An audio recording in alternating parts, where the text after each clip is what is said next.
नमस्कार. क्विक आणि बढेकर ग्रुप प्रस्तुत माझा कट्टा पॉवर्ड बाय चितळे तूप, bank of Maharashtra, चंदूकाका Saraf jewels, छोकरा साबण, बरवा स्किन थेरपी आणि सोनाई पशु आहार या कार्यक्रमाच्या गणेशोत्सव स्पेशल भागात मी प्रज्ञा पोवळे आपल्या सगळ्यांचं स्वागत करते. गणपती म्हणजे आरंभ पूजेचा मान असलेली देवता, पण गणपती बाप्पाचा प्रसाद हा चितळेंच्या मिठाईशिवाय पूर्ण होत नाही. पुण्यात मानाचे 5 गणपती आहेत, पण उभ्या महाराष्ट्रात मानाची मिठाई एकच आहे आणि ती म्हणजे चितळे बंधूंची. माणसाच्या हृदयाचा मार्ग पोटातून जातो. चितळेंनी याच मार्गाने करोडो लोकांच्या हृदयात आपलं स्थान पक्क केलंय. गेली 75 वर्ष ते महाराष्ट्रातल्या खवय्यांच्या जिभेवर आणि मनावरती अधिराज्य करतायत. चितळेंची एक बाकरवडी खाल्ली की षड्रसांचं सेवन केल्याचा आनंद मिळतो. नुकतंच त्यांनी भारतरत्न सचिन तेंडुलकरला ब्रँड अँबॅसेडर करून एक स्टेडियम पार षटकार ठोकलाय. मराठी माणूस व्यवसाय करू शकत नाही हा शिक्का खोडून फक्त व्यवसायच नाही तर स्वतःचा ब्रँडही बनवू शकतो हे चितळेंनी जगाला दाखवून दिलं. कौटुंबिक स्तरावर सुरू झालेल्या व्यवसायांना फुटीचा शाप असतो असं म्हणतात, पण चितळेंनी यालाही छेद दिला आणि एकत्र कुटुंबातून व्यवसाय वृद्धी हे चितळेंच्या यशाचं गमक सगळ्यांसमोर आलं. आज त्यांची 4थी पिढी व्यवसायात आहे आणि व्यवसायाला नवी दिशा, नवे आयाम देत कक्षा रुंदावतीये. परंपरेला आधुनिकतेची जोड हा चितळेंचा USP आहे. त्यांच्या याच व्यावसायिक प्रवासाबद्दल गप्पा मारण्यासाठी आज कट्ट्यावर आलेत इंद्रनील चितळे आणि केदार चितळे. तर या बाकरवडीसारख्या खमंग, खुसखुशीत आणि आंबा बर्फीसारख्या गोड रुचकर कट्ट्यावरच्या गप्पांना सुरुवात करूया. आपल्या दोघांचंही कट्ट्यावर स्वागत. थँक्यू. इंद्रनील आणि केदार, म्हणजे खरं तर सगळ्यांच्याच भुवया उंचावल्या जेव्हा आणि आनंदही झाला सगळ्यांना जेव्हा चितळेंचा ब्रँड अँबॅसेडर सचिन झालेलं आम्हाला सगळ्यांना, प्रत्येक मराठी माणसाला ते बघायला मिळालं.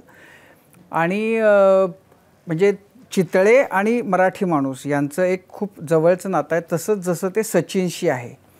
तर म्हणजे सचिन कसा आला चितळेंपर्यंत हे सगळं आम्हाला जाणून घ्यायचं आहे. पण मुळामध्ये म्हणजे सगळा चितळेंचा हा जो प्रवास आहे गेल्या 75 वर्ष, तर म्हणजे मला वाटतं की एक टप्पा झाला, त्याच्याही पेक्षा जास्त व्यवसाय सुरू करून आता जवळपास 80-85 वर्ष झाली. तर त्याच्याबद्दल जाणून घ्यायला आवडेल, कारण सगळ्या महाराष्ट्राला चितळ्यांमध्ये आणि चितळ्यांबद्दल भयंकर उत्सुकता आहे. शेकडो हजारो प्रश्न पुणेकरांच्या आणि त्यानिमित्तानं सगळ्या महाराष्ट्रातल्या लोकांच्या मनामध्ये आहेत. चितळ्यांबद्दलची प्रत्येकच गोष्ट जाणून घ्यायला त्यांना आवडते किंवा आवडेल. तर काय म्हणजे तुम्ही या गप्पांची सुरुवात करताना काय सांगाल चितळेंचा प्रवास जो आहे त्याच्याबद्दल आधी, आणि नंतर सचिनपर्यंत कसे पोहोचले त्याबद्दल? जरूर. सर्वप्रथम मी माझा कट्टाचं मनापासून धन्यवाद देतो की आम्हा चितळे बंधूंना आपण इथे बोलवलं. आणि तुमच्या त्या प्रश्नाकडे वळायचं तर खरंच आमच्या पणजोबांनी 1939 साली पहिल्यांदा दुधाच्या धंद्यातनं ह्या व्यवसायाची सुरुवात केलेली होती. त्याच्यानंतर मग सुरुवातीला दूध विकत, मग दुधाचे बाय प्रॉडक्ट विकत ही धंद्याची सुरुवात झाली.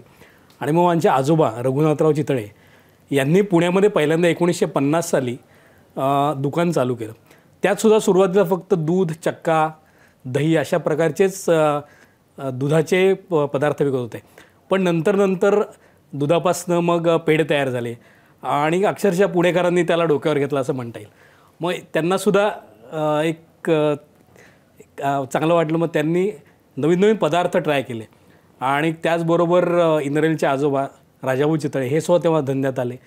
आणि मग एक पदार्थ वाढवत 1956 साली त्यांनी डेक्कन जिमखाना येथे चितळे बंधूंची दुसरी शाखा चालू केली. म्हणजे चितळ्यांबद्दल उगीच बोलतात की चितळ्यांनी वाटतात कुठेही शाखा नाही, पण चितळ्यांनी अवघ्या 6 वर्षातच त्यांची दुसरी शाखा ही डेक्कन जिमखान्याला चालू केली होती. पण 2 शाखा केल्या आणि नंतर चितळे 12 ते 4 थांबून जे पुण्याचं म्हणजे चितळ्यांच्यामुळं ना सगळ्या महाराष्ट्राला इतके तुम्ही विषय दिलेत ना, म्हणजे 12 ते 4 खरं तर पुण्यातली बरीच दुकानं बंद होती, पण चितळ्यांच्यामुळं ते इतकं म्हणजे की 12 ते 4 अख्खं पुणं बंद असतं हे तुम्ही एस्टॅब्लिश केलेलं आहे. पण मग 6 वर्षात दुसरी शाखा झाली, पण आता तुमचा खूप प्रचंड पसारा वाढलेला आहे. गेल्या 8-10 वर्षांमध्ये माझ्या मते किती शाखा झाल्या तुमच्या? आता पुण्यामध्येच आमच्या 45 शाखा आहेत, ज्याच्यामध्ये आमचे 2 स्वतःची दुकानं आणि बाकीच्या फ्रँचायझी स्टोअर्स आहेत. त्याचबरोबर चितळे एक्सप्रेस नावाने आम्ही वेगळं व्हेंचर चालू केलं आहे. त्याच्यामध्ये पण ऑलमोस्ट 35 शाखा ऑल ओव्हर महाराष्ट्रात आहेत. त्यातल्या 17 फक्त मुंबईत आहेत. तर असा एक मोठे एक्सपान्शन चालू आहे. पण इंद्रनील, म्हणजे हा झाला सुरुवातीचा टप्पा, आपण परत याच्यावर येऊ. पण हे करताना म्हणजे सचिन तेंडुलकरला आपण आपल्या ब्रँडशी जोडून घ्यावं, हा विचार नेमका कधी कसा आला आणि सचिनच का? काय व्हायला लागलं की 2016-17 सालापासून डिस्ट्रीब्युशनचा व्यवसाय पण सिरियसली करावा असं कुठेतरी आम्ही एक इंटरनली ठरवलं. आणि ते करताना पॅकेजिंग आणि डिस्ट्रीब्युशन वाढवावं हा एक ध्यास होता. त्याला आम्हाला रिजनेबल सक्सेस मिळाली, कपॅसिटी वाढायला लागली आणि पहिलं मिठाईचं डिस्ट्रीब्युशन आणि बाकरवडीचं डिस्ट्रीब्युशन हे सुरूच होतं, ते वाढवायचा प्रयत्न केला. नंतर काय लक्षात आलं की एक्सपोर्ट मार्केट पण वाढायला लागलं आणि इतर राज्यांमध्येही व्यवसाय वाढायला लागला.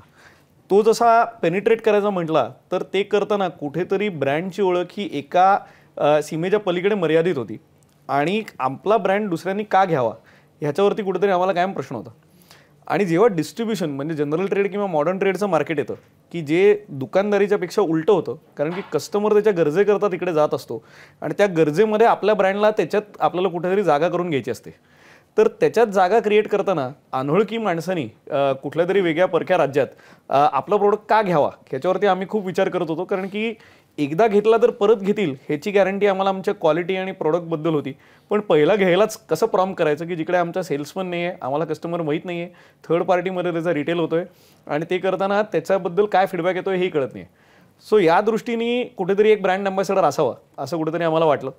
आणि मग तो ब्रँड अँबॅसेडर कसा असावा याच्यावरती आम्ही वेगवेगळे विचार करत होतो. मग आम्ही म्हटलं की आपल्या ब्रँडला तो कुठेतरी साजेसा पाहिजे की जिकडे we are a family brand, family centric brand आहे, आम्ही फॅमिली बिझनेस पण आहोत. तर तशा पद्धतीने त्या व्हॅल्यूज दाखवणारा एक माणूस पाहिजे, कॉन्ट्रोवर्शियल नसला पाहिजे. कारण की ते करताना ब्रँड अँबॅसेडरबद्दल बरेचदा कॉन्ट्रोवर्सी वेगळी कुठेतरी काहीतरी होऊ शकते की ज्याच्यातनं ब्रँडलाही धक्का लागू शकतो आणि वायसे वर्सा. आणि तिसरं म्हणजे कुठेतरी मराठमोळा असू शकतो का, कारण की आम्ही स्वतःला जेव्हा आउट ऑफ महाराष्ट्र जाऊन मार्केट करतो तेव्हा बेस्ट ऑफ महाराष्ट्र या पद्धतीने आम्ही विचार करतो. आता अमेरिकेत सुद्धा आमचे 10 किऑस्क स्टोर्स आहेत. आज 35हून अधिक देशांमध्ये आमचा प्रोडक्ट जातो आणि तिथे इंडियन स्टोर्समध्ये किंवा सुपर मार्केट्समध्ये प्रोडक्ट जेव्हा रिटेल होतो तर तेव्हा ओळखला जाईल असा महाराष्ट्राचा चेहरा कुठला, तर तो सचिन तेंडुलकर असं युनानिमस नाव कुठेतरी लक्षात आलं. आणि त्या दृष्टीने आम्ही त्याच्यावरती एक 3-4 वर्षापूर्वी पहिल्यांदा विचार केला. ते केल्यावर आम्हाला लक्षात आलं की आमचं चॅनलच अजून तेवढं सक्षम नाही की आपण या कॉस्टला जस्टिफाय करू शकू, कारण की तेवढा टर्नओव्हर त्याच्यातनं यायला पाहिजे, तेवढं आपलं मार्केटिंग नीट व्हायला पाहिजे, तेवढं ऑन ग्राउंड टीम बनवायला पाहिजे. सो ती 3-1 वर्ष आम्ही त्याच्यावरती टीम बनवण्यात केलं. त्याच्यात बरेच प्रोफेशनल्स आम्ही असेंबल केले, त्याचबरोबर चॅनल आमचा भक्कम केला. आणि कुठेतरी ते जेव्हा नीट झालं तेव्हा या 75 वर्षाला कोमेमोरेटिव्ह असं कुठेतरी तो ब्रँड अँबॅसेडर आम्ही डिक्लेअर करायचा ठरवला. आणि आय थिंक तो योग सगळा जुळून आला असं मी म्हणेन. त्याच्यामध्ये जी फिल्म एक तुमची जी एक जाहिरात आहे, साधारण म्हणजे फिल्मच आहे म्हणून मी ती 6-7 मिनिटाची, तर त्याच्यामध्ये एक वाक्य जे येतं की सचिन जसा 3 पिढ्यांना त्याच्याबद्दलचं प्रेरित करतोय, त्याच्याबद्दलचं आकर्षण आणि आपलेपण आहे, तोच चितळ्यांच्या म्हणजे चितळ्यांच्या बद्दलचा आहे. तर हा विचार सचिनला घेतल्यानंतर आला का सचिनला घेत असतानाच हा विचार होता? नाही, ॲक्च्युली पहिल्यापासून चितळे बंधूंच्या फिल्म्स या थोड्याशा प्रॉडक्ट नसून एक ब्रँडिंग किंवा कंपनीची आपण म्हणू की एक फिलॉसॉफी दाखवणाऱ्या कायमच राहिल्या आहेत. म्हणजे आमची टॅगलाईनसुद्धा नात्यातला गोडवा जपतो आम्ही अशीच आहे. त्यामुळे मग जेव्हा सचिनला ऑनबोर्ड केलं तेव्हासुद्धा बरेच आम्हाला सजेशन आले की तुम्ही हिंदीत करा, इंग्लिशमध्ये करा, he is a national hero वगैरे. पण आम्हाला वाटलं की सचिनला जर आपण मराठी पण त्याचं दाखवू शकतो आपल्या कस्टमरला किंवा सगळ्यांनाच, तर ते छान होईल. आणि मग त्या अनुषंगाने फिल्म लिहायचं ठरलं. आणि मग आमच्या टिपिकल नातातला गोडवा तिथे दिसेल अशा प्रकारची ती फिल्म लिहिली गेली. आणि त्यातसुद्धा म्हणजे सचिनजींना सुद्धा पहिल्यांदा ऐकल्यावर त्यांना पण आवडली. आणि त्याच्यानंतर जो काही रिस्पॉन्स सगळ्यांनी दिला तो तर खूपच छान होता. म्हणजे बरेच कमेंट्स होते की सचिन तेंडुलकरांनी बाकीच्या ब्रँड्सच्या जाहिराती केल्या आम्ही बघितल्या, पण एखाद्या मराठी उद्योजकाच्या जाहिरातीत सचिननी मराठी बोललेलं आम्हाला बघत खूप भावलं. तर त्यामुळे असं वाटतं की तो खरंच एक आमच्यासाठीसुद्धा खूप मोठा क्षण होता. असं आहे की जेव्हा तुम्ही सचिनला घेतलं, ते फिल्म आली, तुमच्या जाहिराती प्रसिद्ध झाल्या, तर पुण्यामध्ये सल्ले देणाऱ्यांची काही कमी नाही आहे. आणि तर काय म्हणजे काय प्रकारच्या रिॲक्शन्स होत्या, काय तुम्हाला लोक म्हटले? बऱ्याच आल्या. म्हणजे ट्विटरवरती मी वापरतो एक्स, तर त्याच्यामुळे मला एकाने त्याच्यात सांगितलं की ते आळेकर मागे बसले, त्यांनी सीट बेल्ट लावलेलं नाही, ते चुकले. किंवा काही लोकांचं असं म्हणणं होतं की त्यावेळेस दुकान बंद असेल तर रात्री कशी बाकरवडी मिळेल, किंवा त्याचबरोबरीने या गोष्टी माहिती कशा नाही आहेत, किंवा याचा रेलेव्हन्स काय होता. सो तिथपासून असेही फीडबॅक आले की जिकडे बरेच लोक जे पुण्यात शिक्षणाच्यामुळे पहिल्यांदा येतात, सो त्यांना हे कनेक्शन कुठेतरी भावलं पण, आणि त्या दृष्टीने आज ते जगात वेगवेगळ्या ठिकाणी आहेत. पण त्यांचा तो आला की बाबा ही गोष्ट आमच्या खरंच आयुष्यातला एक भाग होता, त्याला कधी अशा पद्धतीने दाखवलं गेलं नव्हतं. त्याच्यामुळे नॉस्टॅल्जियाही तेवढा झाला आणि विशेष टिप्पणी आल्या. तर आय थिंक मला वाटतं काय की तेवढी विशेष टिप्पणी द्यावी किंवा त्याचा नॉस्टॅल्जिया यावा, इतकं हक्कानी आमचे कस्टमर्स आमच्याशी बोलतात, हे कुठेतरी आमच्या ब्रँडचं आय थिंक स्ट्रेंथ आहे. आणि ती कशी टिकवत राहावी हेच आय थिंक मला आणि केदारला जबाबदारी जास्त आहे, बियॉन्ड क्वालिटी असं मी म्हणेन. पण म्हणजे पुण्यात आल्यानंतर लोकांच्या आयुष्यात बाकरवडी येते, नंतर ती त्यांना आयुष्यभर, आता ठीक आहे, पण एक काळ असा होता की पुण्यात आल्यानंतर बाकरवडी, चितळ्यांची बाकरवडी आयुष्यात यायची आणि नंतर ती आयुष्यभरासाठी पुरायची. चितळ्यांच्या आयुष्यामध्ये बाकरवडी आली कशी? म्हणजे मी जसं ऐकलं, जसं 1976 साली, म्हणजे माझ्या जन्माच्याही आधी आमचे आजोबा गुजरातमध्ये गेले ते, तर तिथे त्यांना ती बाकरवडी त्यांनी खाऊन बघितली, एक नवीन पदार्थ म्हणून त्यांना आवडली, आणि त्यांनी काही सॅम्पल्स किंवा थोडी बाकरवडी पुण्यात घेऊन आले ते, आणि इथे आपल्या म्हणजे आजींना आमच्या पण दाखवली, बाकी नातलगांना, त्यांना तो पदार्थ आवडला. आणि ही ॲज अ प्रॉडक्ट म्हणून आपण दुकानात विकता येईल का, या दृष्टीने थोड्याशा हालचाली चालू झाल्या. आणि मग त्या बाकरवडीत, गुजराती बाकरवडीत थोडंशी मराठमोळी ट्विस्ट करत हळूहळू आम्ही ती बाकरवडी ॲज अ आमचा प्रॉडक्ट म्हणून इंट्रोड्यूस केली. त्यालासुद्धा भरपूर रिस्पॉन्स मिळायला लागला, आणि अक्षरशः जी बाकरवडी आम्ही 200 ते 250 किलो दिवसाला बनवायचो, आणि मग बाकरवडी संपली असे बोर्ड लागायला लागले.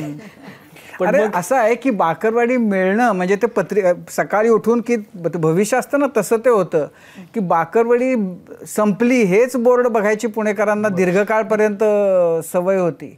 म्हणजे नशीब असेल त्याच्या पदरात पडायची, अदरवाईज त्यावेळी तर तुम्ही अगदीच लहान असाल किंवा कदाचित तुमच्या जन्माच्या आधीची गोष्ट असेल. बरोबर. का असं होतं? तुम्ही का असं करायचात? तुम्ही भरपूर का नाही बनवायचात? नाही, ॲक्च्युली इच्छा भरपूर होती, पण म्हणूनच म्हटलं जसजसं मागणी वाढत गेली आणि आम्हाला कळलं की ही लोकांना प्रचंड आवडते, मग राजाभाऊ चितळेंना असं वाटलं की मेकनाइज बनवायचात. तेव्हा आम्ही दिवसाला 200 किलो वगैरे बनवायचो, 200-250 किलो बनवायचो, 30 ते 40 आचार्य लागायचे तेव्हा. तर मग राजाभाऊ म्हणले की हे आपल्याला मेकनाइज करायलाच पाहिजे. मग 3-4 वर्ष बरेच वर्ष त्याच्यामध्ये आम्ही बघत होतो काय करता येईल, पण त्यावेळी तशी मेकनाइज करायला अशी रेडीमेड कुठली मशिनरी अवेलेबल नव्हती. मग इंद्रळीचे बाबा आणि आमचे बिलोडचे काका यांनी बऱ्याच देशात जाऊन निरनिराळ्या मशीनवर ट्रायल्स घेतल्या. मग ॲम्स्टरडॅममध्ये एक स्प्रिंग रोल्सला बनवतात अशा प्रकारचं एक मशीन मिळतं जुळतं सापडलं, आणि तेव्हा काही ईमेल्स आणि हे नव्हतं, तर दरवेळी पत्रव्यवहार करायला लागायचं, त्यांच्याकडून उत्तर यायचं. मग अशा मोठी प्रोसेस झाली, आणि मग हळूहळू ते बाकरवडीचं मशीनवर बाकरवडी होऊ शकते असा एक विश्वास वाटला. आणि मग साधारण बरीच वर्षानंतर 1996 साली पहिल्यांदा बाकरवडी ही मशीनवर व्हायला लागली. आणि मला सांगायला आवडेल की जेव्हा 200 किलो आपण जी दिवसाला बनवायचो ते आता आम्ही 200 किलो ही तासाला बनवतो, आणि अशी जवळजवळ 4 मशीन्स आमच्याकडे आता अवेलेबल आहेत. एवढी मोठी आता लोकांची डिमांड पण आम्ही पुरवू पण शकतोय. पण म्हणजे आता तुम्ही तासाला 800 किलो साधारण बाकरवडी बनवता. जास्त. पण मग आता बोर्ड लागत नाही. तो दुकानात अजूनही लागतोच का? अजूनही लागतो. कारण आता काय की 2 पद्धतीने आहे की एकतर बाकरवडीची अवेलेबिलिटी आता इम्प्रूव्ह झाली, आणि ती आता कित्येक हजार लाख दुकानांमध्ये विकली जाते पॅकेजिंग फॉर्मॅटमधनं. पण जो कस्टमर दुकानात येतो त्याला ती त्याच्या अक्रॉस द काउंटर गरम बांधलेली जी बाकरवडी आहे त्याचा जो एक्सपिरियन्स असतो तो हवाच असतो, आणि ती कायम गरम पुण्यात पुरवणं हे एक अजूनही सप्लाय चेनच्या दृष्टीने कन्स्ट्रेंट असतो. त्याच्यामुळे त्या कधीतरी अशी वेळ येऊ शकते की जिकडे तेव्हा ती संपते, पण ती रिप्लेनिश पण तेवढी. तुम्ही लावता का तो बोर्ड अजूनही? बाकरवडी संपली बरेच तुम्ही आहे, तुम्ही ठेवून दिला अजूनही का तो आता मोडीत काढला? हे सांगतो, बरेच वर्ष अशी वेळ आलेली नाहीये. पण आता इतर कुठल्या पदार्थांसाठी संपलं असं, किंवा दुकान बंद आहे आज, या वेळेत बंद आहे वगैरे? आता फ्रँकली 365 दिवस दुकान चालू असतं. सोमवारी पण चालू असतं, 1 ते 4 पण बंद नसतं. त्यामुळे अशी काही वेळ येत नाही. आणि आता कस्टमर जसा इव्हॉल्व झाला आहे तसं पॅकेजिंगवरचा त्यांचा कॉन्फिडन्स पण खूप वाढला आहे. तर त्यामुळे आज चितळे बंधूंचं पण ट्रान्सफॉर्मेशन झालेलं आहे की आता आम्ही स्वतःला ओमनी चॅनल बिझनेस समजतो. आम्ही पूर्वी फक्त दुकानदारीच्या व्यवसायात होतो, आता आम्ही मॅन्युफॅक्चरिंग आणि डिस्ट्रीब्युशनच्या धंद्यात आहोत. त्याच्यामुळे डिस्ट्रीब्युशन करताना आमच्याकडे वेगवेगळे माध्यम आहेत किंवा चॅनल्स आहेत की ज्याच्यात आमची दुकानं आहेत, की एक्सप्रेस स्टोअर्स आहेत, किऑस्क आहेत, वेंडिंग मशीनसारखी छोटे ॲव्हेन्यूज आहेत, जनरल ट्रेड आहेत की जिकडे किराणा मालाची दुकान आमचे प्रोडक्ट विकतात, मॉडर्न ट्रेड आहेत की जिकडे सुपर मार्केट्स विकतात. त्याचबरोबरीने जे सर्वात फास्टेस्ट ग्रोईंग सेक्टर आहे की जे म्हणजे ई कॉमर्स आणि क्विक कॉमर्स आहे, तर त्याच्यावरती कस्टमर बसून पहाटे 2 वाजताही तो प्रोडक्ट ऑर्डर करू शकतो आणि तो सकाळी डिलिव्हर होतो. आणि त्याचबरोबरीने एक्सपोर्टच्या माध्यमातून वेगवेगळ्या देशांमध्ये हा प्रोडक्ट उपलब्ध असतो. त्यामुळे आता कसं झालं आहे की एनीबडी ज्याच्या कोणाच्या हातात फोन आहे तो एक कस्टमर आहे. टेक्निकली आम्ही किती कस्टमर्सना सर्व्हिस करू शकतो हा आता उलटा आमच्या समोरचा चॅलेंज आहे. त्यामुळे त्या दृष्टीने अवेलेबिलिटी सगळीकडे करून देणं, हे बांधणं, ह्याच्यावरती आमचं काम चाललंय. ते आता केदार तू म्हणालास की गुजरातमध्ये गेले होते आणि त्यांना तो पदार्थ, तर ही काय तुम्ही अजूनही तसं करता की ज्या भागात जाऊ आपण तिकडचे पदार्थ चाखायचे, आवडले की घेऊन यायचे, मग त्याला काय मराठी ट्विस्ट देता येईल वगैरे, असं असं चालू असतं तुमचं? आणि आम्ही सुद्धा एक चोखंदळ गिरायक आहेच दुसरीकडची. आणि मला सुद्धा स्वतःला इंद्रेलला सुद्धा गोड खायला भरपूर आवडतं. कुठेही गेलो की तिथले फरसाणचे पदार्थ असेल, गोड असतील, तर ते आम्ही नक्की आणतो, खाऊन बघतो. तसं आम्ही बरेच वर्ष आम्हाला ट्राय करत असा आम्ही मलाई मैसूर पाक जो साऊथमध्ये मिळतो तो सो आम्ही बरेच वर्ष प्रयत्न करतो, पण गेले 2 वर्ष आम्ही तो देखील आमच्या दुकानात विकतो आहे. त्यामुळे तुम्ही म्हटलं असं अगदी खरं आहे, आम्ही सुद्धा गेलो की अजूनही तिथले जे चोखंदळ रसिकांसारखे तिथले पदार्थ आणतो, खाऊन बघतो आणि शक्य झालं तर आपल्या दुकानात विकतो सुद्धा. मला सांग, असं कधी तुमच्या बाबतीत झाले की तुम्ही कुठल्या तरी दुकानात गेलाय आणि संपलं आहे असं तिथं बोर्ड बघितलंय आणि आम्ही जसे कधी कधी उदासून परतलोय तसे तुम्ही परत आलाय?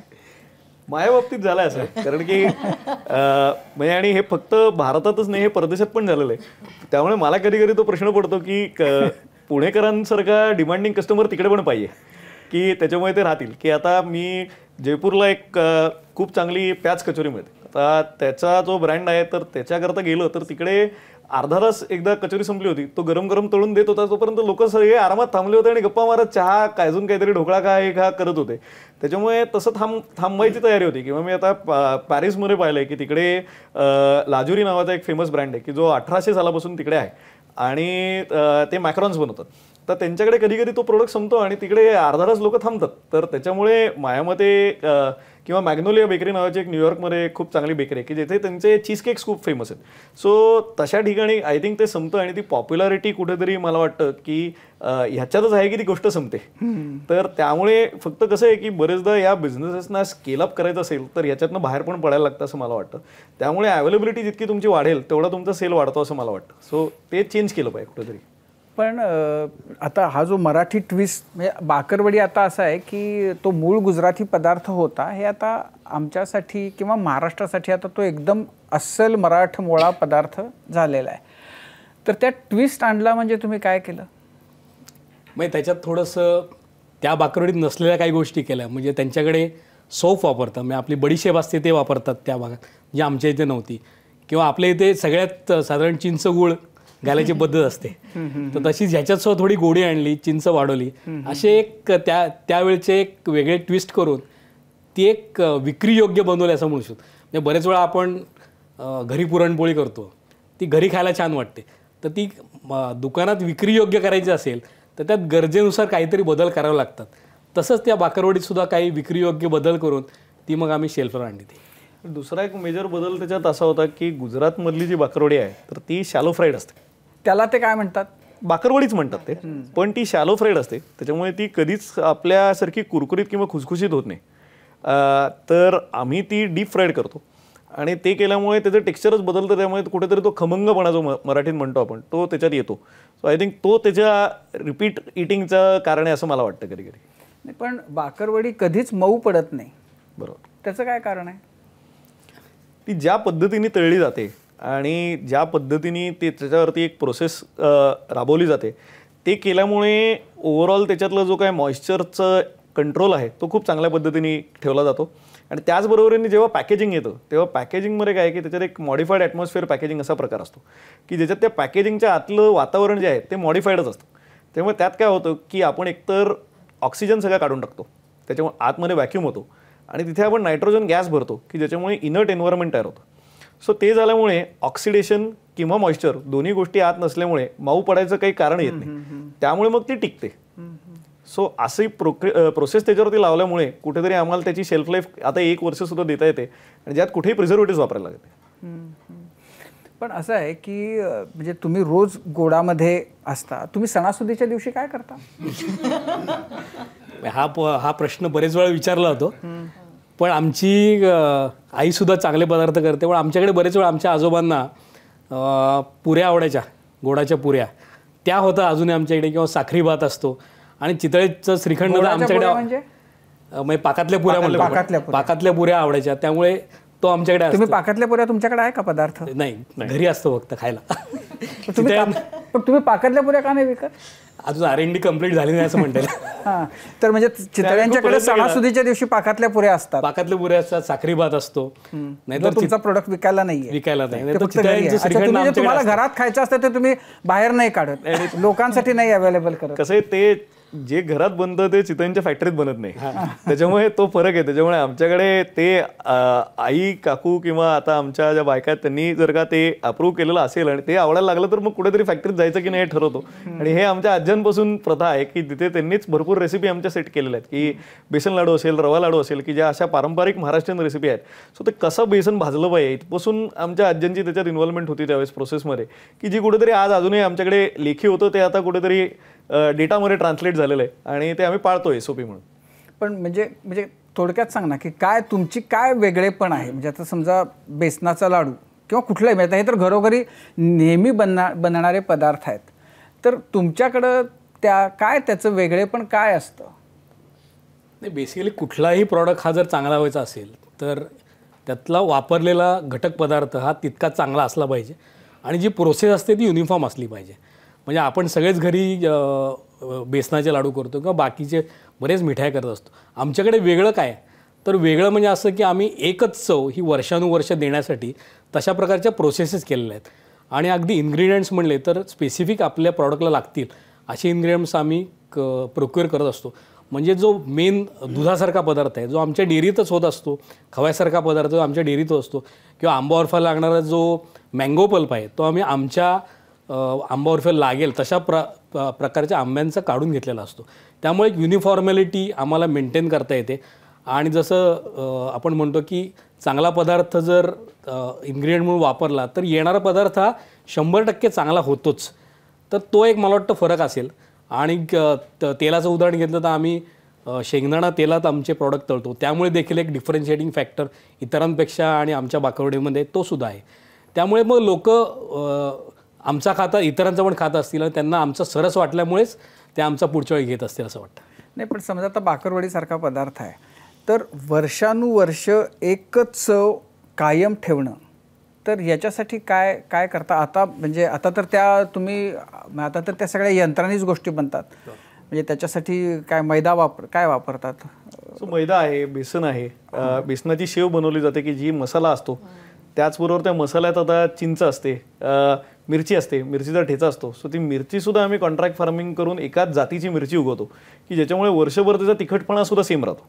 सो स्टँडर्डायझेशन त्याच्यात केलं जातं.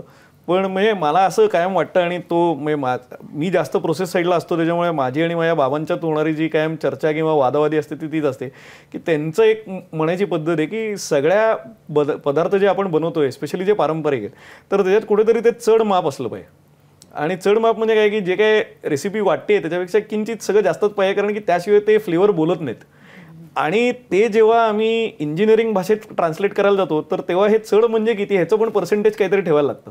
पण हे कसं स्टँडर्डाईज करायचं हा आय थिंक आमच्या समोरचा कायमचा प्रश्न असतो. आणि भारतीय पारंपरिक गोष्टी या कधी स्टँडर्डाईज करायचं नव्हतंच, कारण की त्या प्रत्येक घरात बनवल्या जायच्या. त्यामुळे प्रत्येक घराची ती रेसिपी ही ओरिजिनल आयडेंटिटी होती. त्यामुळे तिथे कुठेतरी तो चॅलेंज असतो आणि ते करताना या दोन्हीचा समतोल कसा गाठता येईल ह्याच्यावरती आमचा प्रयत्न असतो.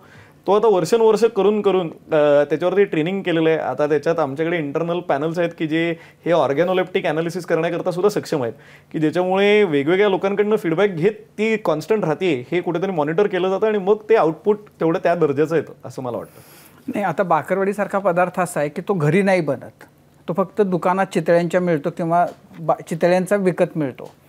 बाकीचे पदार्थ जे आहेत ते घरोघरीही बनतात. पण आता समजा बाकरवडीच घेतली तर जी चव आत्ता आहे, जी गेल्या अनेक वर्षांपासून, आता अनेक वर्षांपासून हीच चव आहे की त्याच्यामध्ये तुम्ही R&D करून ती आणखीन त्याच्यामध्ये काही सुधारणा किंवा आणखीन काही गोष्टी ॲड करून ती आणखीन थोडी उन्नत करण्याचा प्रयत्न केलेला आहे, असे टप्पे आलेत का?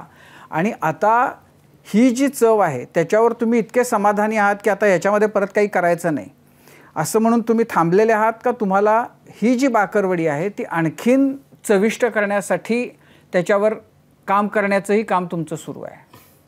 हा असा प्रश्न पहिल्यांदा आम्हाला कोणी विचारला असेल, थँक्यू. पण याचं उत्तर द्यायचं म्हटलं तर समाधानी आपण कधीच नसतो. पण आत्ता जी आपली बाकरवडीची चव आहे ही अनेक लोकांच्या फीडबॅकमधनं, अनेक वर्ष आमच्या अनुभवावरनं किंवा जे बेस्ट पॉसिबल चव आहे आणि त्यातसुद्धा माझ्या आठवणीत तरी ही चव कॉन्स्टंट आहे. पूर्वी आम्ही काही वेगळे बदल करायचा प्रयत्न केला असं काका सांगायचे, पण परत आम्ही मग मूळ रेसिपीवर आलो. पण लोकांना आत्ताची जी बाकरवडी आहे तीच आवडते. पण त्याच्यात आता कालांतराने आम्ही काही बदल थोडेसे करत आहेत, म्हणजे आपल्याला पॉकेट फ्रेंडली पाहिजे म्हणून मग मिनी बाकरवडी येईल का किंवा बाकरवडीत काही फ्लेवर येईल का, असे पण लोकांच्या काय फ्लेवर्स येऊ शकतात ते पहिली जरा तुमच्याकडेच येणार, त्याच्यामुळे ती आली की मी सांगतो. पुढच्या महिन्यात दिसेल ते. बरेच वेळा लोक विचारतात की एक्स ब्रँडची अशी आहे तर तुम्ही करणार का? मग हा सुद्धा आमच्याकडे एक फीडबॅक आहे की लोकांना ती आवडती आहे किंवा लोक आम्हाला रेकमेंड करतायत. मग आपण तुम्ही म्हणला तसं जाऊन एकदा आम्ही आणतो सुद्धा, त्याचं एक ॲनालिसिस करतो की खरंच चांगली आहे की लोक म्हणतात म्हणून आपण करायला पाहिजे. तर इतके वर्ष आम्ही केले म्हणजे आम्हाला वाटतं की अजून ती वेळ आलेली नाही, पण लवकरच येईल असं वाटतंय. कारण बरेच आम्हाला लोक म्हणतात की तुम्ही अशी करून बघा, तशी करून बघा, फ्लेवर आणा, नवीन पिढींना हे इंटरनॅशनल फ्लेवर पाहिजेत वगैरे वगैरे. तर आमची R&D टीम त्याच्यावर मेहनत घेते आणि लवकरच काही बदल किंवा नवीन काहीतरी बघायला मिळेल. पण हा फक्त बाकरवडी पुरता प्रश्न नाही आहे. माझं एकूणच जे पदार्थ असतात, म्हणजे समजा आता चितळे म्हणूनच नाही, मी पण असे या व्यवसायामध्ये जी लोक आहेत, जे उद्योजक आहेत, तर ते जी स्टँडर्ड एक चव जी एस्टॅब्लिश झाली आहे तर मग तिथं थांबतात का ते त्याच्यावर आणखीन करत राहतात की ह्याला आणखीन कसं इम्प्रूव्ह करता येईल, याच्यामध्ये काय वेगळं म्हणजे जसं कोक आता समजा असेल तर मग तो परत डाएट अमुक तमुक असं येतं. तर असे म्हणजे एकाला पॅरलली आणखीन एक त्याच प्रोडक्टचं वेगळं काहीतरी असं करता येईल का? तर एकूण त्याचा विचार काय असतो? म्हणजे असं तुमचं सुरू असतं का एकदा एक वर्षानुवर्षाची आता 75 वर्षांची चव आहे त्याला आता हात लावायचा नाही, ते म्हणजे असं स्पर्श त्याच बाबतीमध्ये न करण्याजोगी गोष्ट आहे असं म्हणून थांबलं नाही? असं बदल करावा अशी कुठलं विशेष वाटत नाही आम्हाला. पण जसं तुम्ही म्हटलं असं जसे फीडबॅक येतात, म्हणजे मला आठवते की समजा कोणी म्हणलं की हल्ली मिरची बाकरवडी खूप तिखट असते.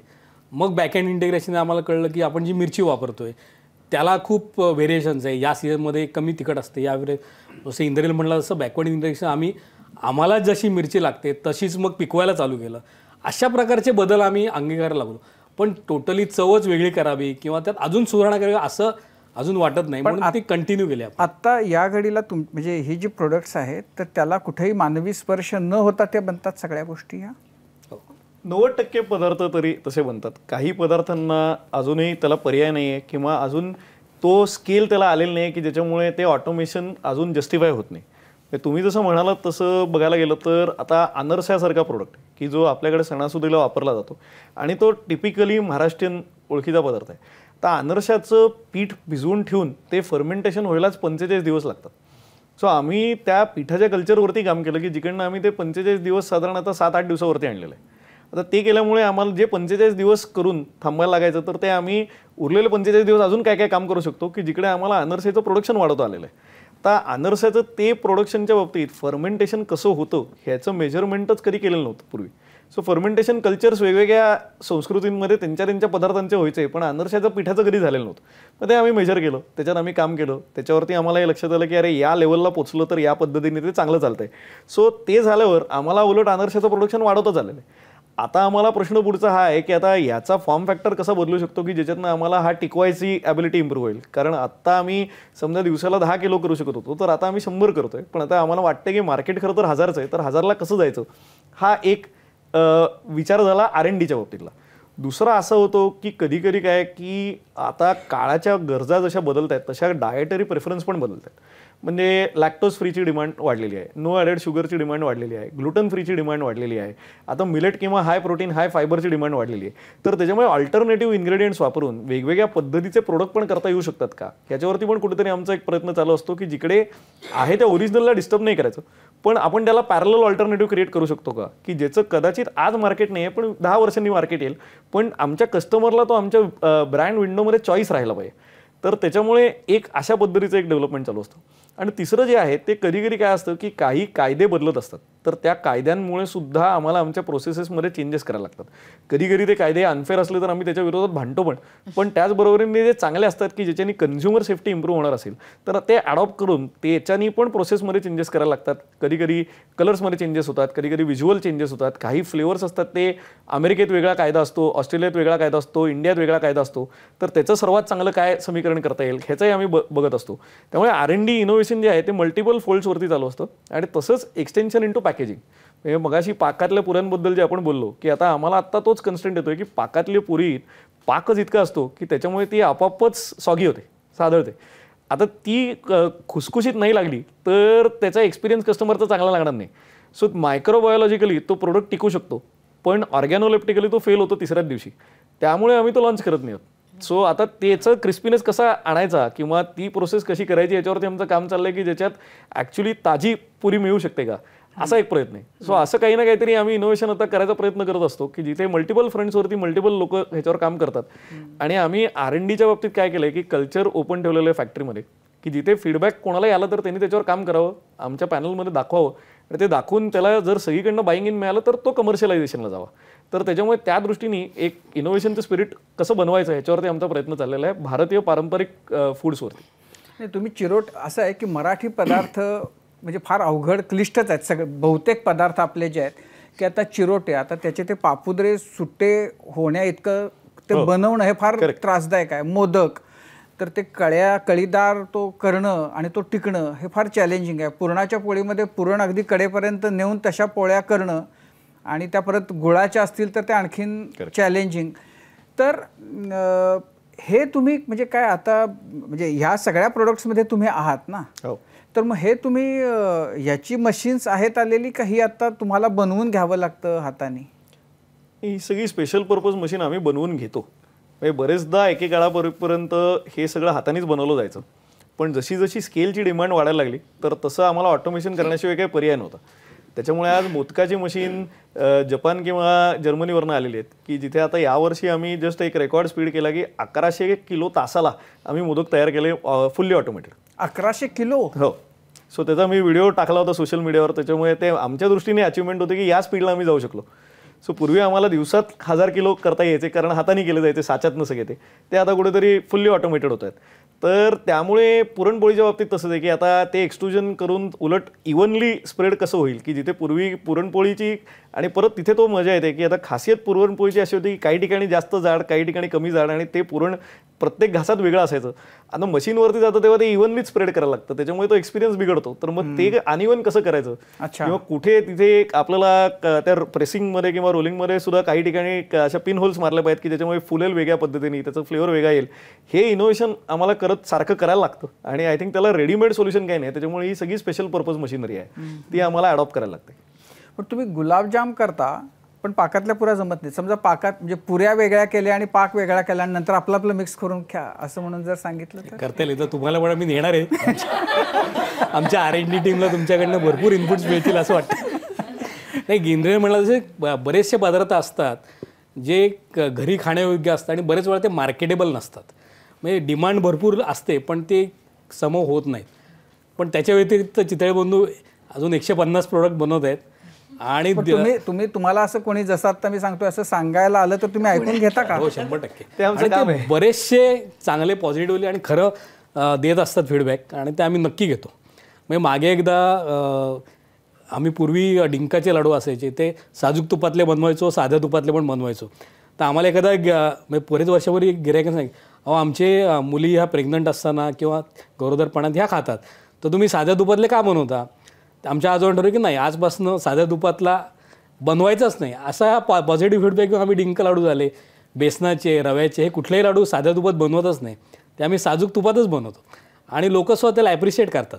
आणि आम्ही सुद्धा हे प्रत्येक सजेशन असतात ज्या किती प्रॅक्टिकल आहेत ते आधी चेक करतो आणि असतील तर नक्की आम्ही इम्प्लिमेंट करतो. पण तुमच्या लेखी सगळ्यात चॅलेंजिंग पदार्थ कोणता बनवणं आहे, किंवा तुमच्या म्हणजे एकूण 75 वर्षांमध्ये घाम आणला तर कुठल्या प्रोडक्टनं आणला? इंद्रियल म्हणतो असं अनरसे हा अतिशय क्लिष्ट पदार्थ समजला जातो आणि तो बनवायला अवघड असल्यामुळेच आणि तो लागतो एवढा छान, त्यामुळेच बरेचसे प्लेयर याच्या भानगडीत पडत नसावेत.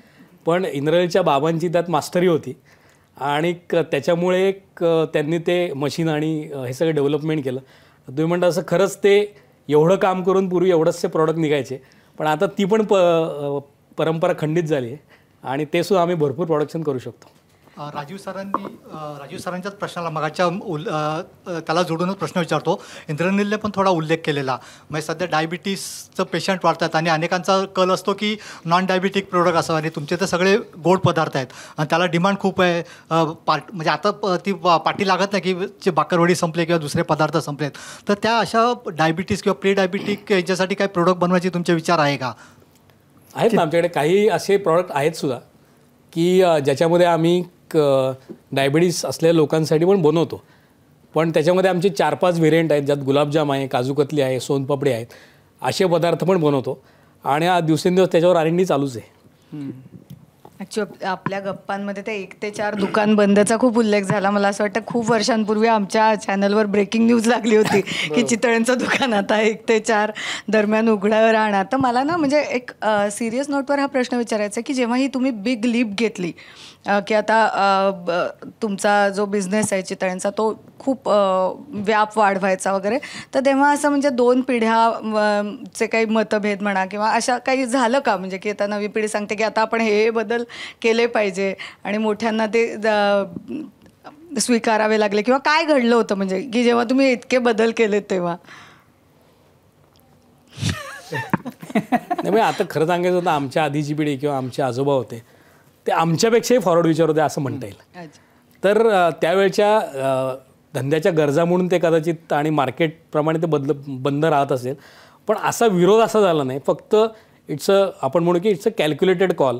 म्हणजे त्याच्या मागे लागणारी यंत्रणा आधी तयार आहे का, म्हणजे त्याच्यासाठी आपल्याला मॅनपॉवर वाढवायला लागेल, मग ते सगळं आपल्याला करण्यासाठी योग्य वेळ कुठली, हे विचार करूनच तो बदल केला होता. त्यामुळे असा विरोध असा झाला नाही. नाही, विरोध नाही, पण म्हणजे तुमच्यात काय असं बसून चर्चा झाली का की असं खूप काळापासून चाललं होतं आणि एक टप्पा आला की आता प्रत्यक्षात ते करायचं का? असं कायम होतच असते, म्हणजे त्या बाबतीत काही प्रश्न नाही. पण आता इव्हन आम्ही अजून जास्त फॉर्मलाइज झालेलो आहे की जिकडे आता आमची सगळ्या ओनरची पण मीटिंग ही अजेंडा ड्रिव्हन असते आणि त्याच्यात प्रत्येक ओनरला तो अजेंडा द्यायला ॲबिलिटी असते की बाबा मला हा मुद्दा महत्त्वाचा वाटतोय, हा वाटायच्या दृष्टीने मला याच्याकरता काय एव्हिडन्स आहे, काय डिटेल्स आहेत, हां आम्ही सगळे जे घरातले आहेत ते. पण आमची एक सेपरेट मीटिंग होते की जी आमच्या मॅनेजमेंटच्या अपरोक्ष असते आणि त्याच्यात हे काही स्ट्रॅटेजिक कॉल्स असतात, त्याच्यावरती भरपूर डेलिबरेशन केलं जातं.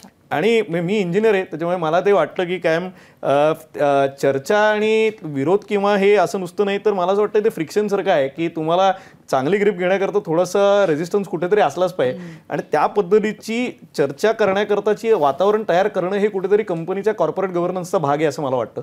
तो आमच्याकडे सगळ्यांनीच दोन्ही पिढ्यांनी चांगला अडॉप्ट केला आणि मेंटली कुठेतरी माझ्यामध्ये 70 सालापासूनच आमच्याकडे ते प्रोग्रेसिव्ह आउटलुक होतं की टेक्नॉलॉजी किंवा क्वांटम लीप्स बिझनेसमध्ये घ्यायला कुठे अशी कधी भीती कोणाला वाटली नाही. त्यामुळे ते घेताना फक्त जे काय गार्डरेल्स आहेत की कशात हे काय नक्की नाही करायचं आहे किंवा हे करताना मला काय शंका वाटते, मला काय प्रॉब्लेम वाटतो, ह्याच्यावरती चर्चा करायचं एक वातावरण आता तयार झालेलं आहे की ज्याच्यामुळे ते करतो त्याच्यातनं चांगले सोल्युशन निघतात आणि ॲक्च्युली वेल ड्रिल्ड सोल्युशन पुढे जातं असं मला वाटतं. नाही, पण तुमच्या दोघांसाठी की तुम्हाला काय वाटतं म्हणजे जास्त चॅलेंजिंग जेव्हा भिलवडीमध्ये दूध काढून ते मुंबईच्या मार्केटमध्ये, कारण आधी ते मुंबईला आले होते, ते आणणं होतं का आत्ता तुम्ही जे काही करू पाहताय ते जास्त चॅलेंजिंग आहे? नाही, दोन्ही चॅलेंजिंग आहे. पूर्वीचे चॅलेंजेस वेगळे होते की दूध आमच्या आजोबांना ट्रेननी भिलवडीतनं मुंबईला आणायला लागायचं. पण ते कसं आणायचं म्हणजे त्यावेळेला? रेल्वेने आणायचे. सो ब्रिटिश रेल्वेज होत्या त्यावेळेस आणि भिलोडी स्टेशन होतं, त्यामुळेच ते भिलोडी नाही, पण ते जागा असं चूज केली. पण तरी ते म्हणजे काय पण ते म्हणजे दूध किती टिकतं, असं ताजं दूध किती टिकतं? नाही, तो एक मोठा चॅलेंज होताच तेव्हा. कारण हायली पेरिशेबल असल्यामुळे तेव्हा ते कॅनमधनं आणलं जायचं आणि मग आमच्या आजोबांनी दादरला एक भागीदारी दुकानचं चालू केलेलं होतं आणि आम्हाला काही तेव्हा लोण्याची वगैरे रेल्वेची कॉन्ट्रॅक्ट्स पण मिळालेली होती. पण समोर त्यांना ते मुंबईच्या दमट हवेमुळे दूध लवकर नासायचं आणि भागीदारीत यश मिळालं नाही. मग त्यांनी पुण्यात येणं प्रिफर केलं आणि पुण्यात चितळे स्थायिक झाले असं म्हणता येईल. नाहीतर मग आज देखील चितळे मुंबईच्या असं ओळख झाली असती कदाचित. पण ते एक वेगळं चॅलेंज होतं, हे वेगळं चॅलेंज असं वाटतं. पण चितळे या दुधाच्या धंद्यामध्ये कसे आले? तर आमचे पणजोबा ॲक्च्युली डेअरी फार्मरच होते. ते पूर्वी लिंबगोव्यात राहायचे, सातारा जिल्ह्यात. तिकडे त्यांच्याकडे जनावरं होती भरपूर की ज्याच्यातनं ते दुधाचा व्यवसाय करायचे. त्यानंतर ते रिलोकेट झाले काही कारणांमुळे, ते भिलवडीला झाले. भिलवडी हे सांगली जिल्ह्यात कृष्णा नदीच्या काठी असलेलं एक गाव आहे. तिकडे आमचा डेअरी प्लांट अजूनही आहे आणि त्यामुळे माझ्यामते शेती आणि दुग्धजन्य पदार्थांचा व्यवसाय किंवा जनावरं सांभाळणं हे नॅचरल एक इकोसिस्टमच होती. त्याचं कुठेतरी मार्केट करावं हे त्यांना वाटलं आणि आय थिंक आमच्या आजोबांच्या जनरेशननी त्याचा एक ब्रँड तयार केला. मग ते पुण्यात आले. पुण्यात पहिलं दुकान कधी सुरू झालं? 1950 साली. तेव्हा आमच्या आजोबांच्या बहीण पुण्यातच राहत होत्या. मग त्यांच्याच घराच्या जवळ एक कुंटे चौकात पहिल्यांदा दुकान चालू झालं. म्हणजे आता जे आहे तेच जागा आहे? नाही, त्याच्यापासून थोडी जवळ आहे. त्याच्या 1-2 चौक अलीकडे एक वाडा होता, तर त्या वाड्यात आम्हाला जागा दिली आणि तिथे पहिलं एक दुकान सुरू झालं कुंटे चौकात. मग डेक्कन जिमखान्याचं दुकान सुरू झालं आणि मग आत्ता जे बाजीराव रोडचं दुकान आहे ते त्यानंतर त्या जागेत आम्ही नंतर गेलो. पण मग म्हणजे दूध, दही, चक्का, श्रीखंड याच्यातून हे बाकीचे हे जे पदार्थ आहेत त्याच्यामध्ये कसे आले आणि काय घडलं? म्हणजे जसं म्हटलं तसं आजोबा खूप प्रयोगशील होते. त्यामुळे वेगळं करून बघायला त्यांना काय आवडायचं. आणि माझी आजी आणि इंद्रियचे दोघंही त्यांना इतकं नवीन काय करून सुचवायचे की त्यांना सुद्धा एक स्फुरण यायचं आणि मग एक नवीन पदार्थ करून बघायचा. मग तो आमच्या चोखंदळ गिरायकांना खायला यायचा. त्यांच्या सजेशन घेऊन मग एक चालू करायला लागलो. मग त्यानंतर पेढे चालू झाले. मग मला आजी सांगायची की पेढ्याला दसरा पाडव्याला एवढी मागणी असायची की घरी सगळेजण पेढे वळत असायचे. त्यामुळे त्या आठवणी पण आहेत आम्ही ऐकलेल्या. आणि मला असं दुसरं कारण वाटतं की काय झालं की पहिला काळ जो होता तो आत्ताच्या नॉमेनक्लेचरमध्ये बघायला गेला तर 1939 पासून 1950 पर्यंत चितळे बंधू हा ब्रँड नव्हता किंवा ते B2C धंदा करत नव्हते. ते B2B करत होते की जिकडे दुसरे ब्रँड आमच्या प्रोडक्ट्सनी त्यांचा धंदा करायचा. सो जेव्हा तो आमचा स्वतःचा करायची वेळ आली तर तेव्हा एका दिवसात तेवढी डिमांडच नव्हती. मग दुग्धजन्य पदार्थांचं करायचं काय? तर त्या दृष्टीने प्रिझर्वेशनचं काही नव्हतं त्यावेळेस. माझ्या मते पॅश्चरायझेशन जस्ट आलेलं होतं. होमोजनायझेशन किंवा स्टँडर्डायझेशन हे प्रकार पण नव्हते आणि जनरेटरवरती चालायचं कारण की वीज पण नव्हती बिलवडीत. सो मग खवा करा, खव्याची मिठाई करा, असं कुठेतरी ते नॅचरल प्रोग्रेशन झालं की ज्याच्यामुळे वेस्टेज कमी होईल आणि आय थिंक त्याची क्वालिटी चांगली होती. त्याच्यामुळे ते पुणेकरांनी उचलून धरलं आणि तो ब्रँड तयार झाला त्याच्यात. पण चितळे म्हणजे सांगलीतले असून सांगलीमध्ये त्यांनी काही केलं नाही. सांगली जिल्ह्यात भिलवडी नावाच्या. बरोबर आहे. पण सांगली शहर तिथनं 20 किलोमीटरवर आहे. तिथं काही त्यांना दुकान काढावंसं वगैरे वाटलं नाही? मी सगळी एनर्जी आधी पुण्यात लावली ती. आणि आमचे आजोबांचे 2 भाऊ पुण्यात स्थायिक झाले ते आणि 2 भिलवडीला होते.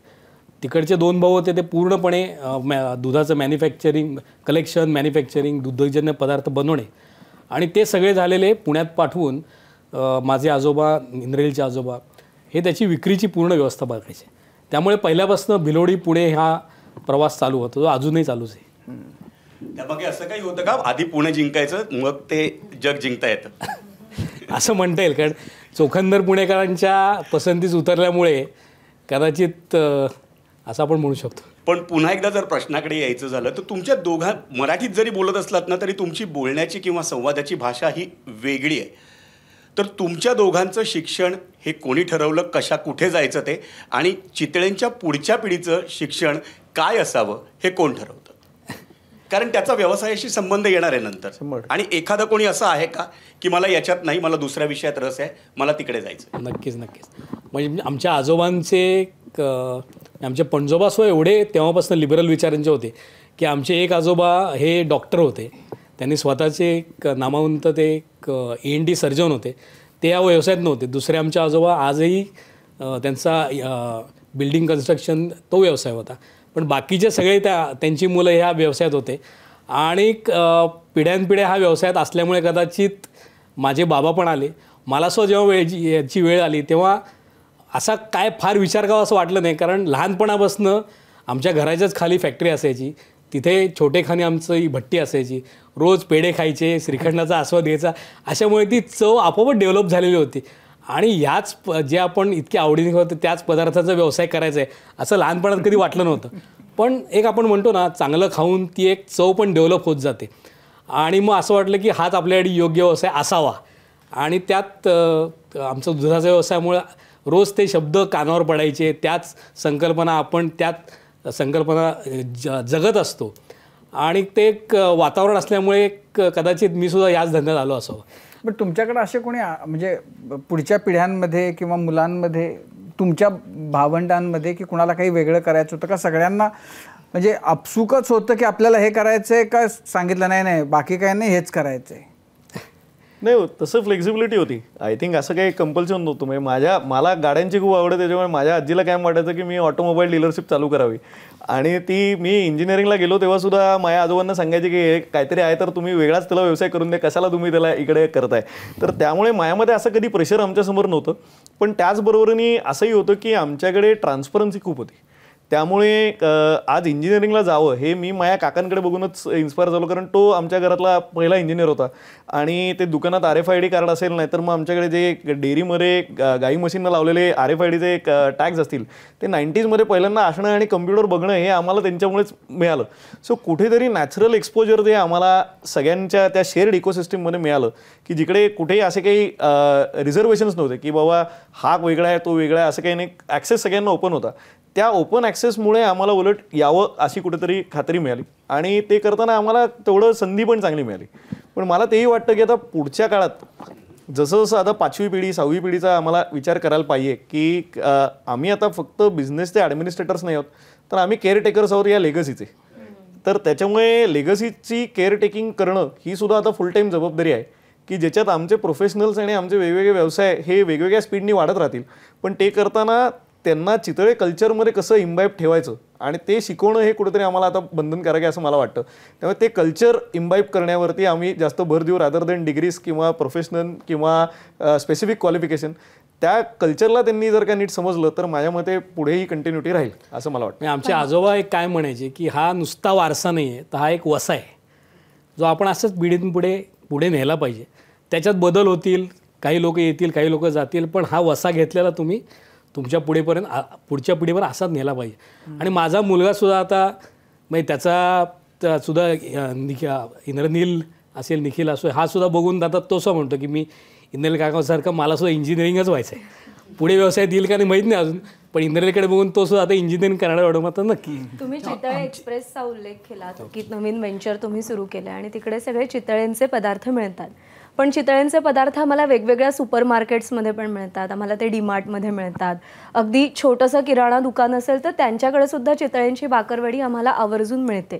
मग ज्यावेळी तुम्ही चितळे एक्सप्रेससारखं व्हेंचर सुरू करत होतात त्यावेळी त्याचा एक्सक्लुझिव्हनेस राहावा याच्यासाठी काही प्रयत्न किंवा तसा विचार तुम्ही केला नाहीत का, किंवा तसा विचार तुम्ही आता करताय का?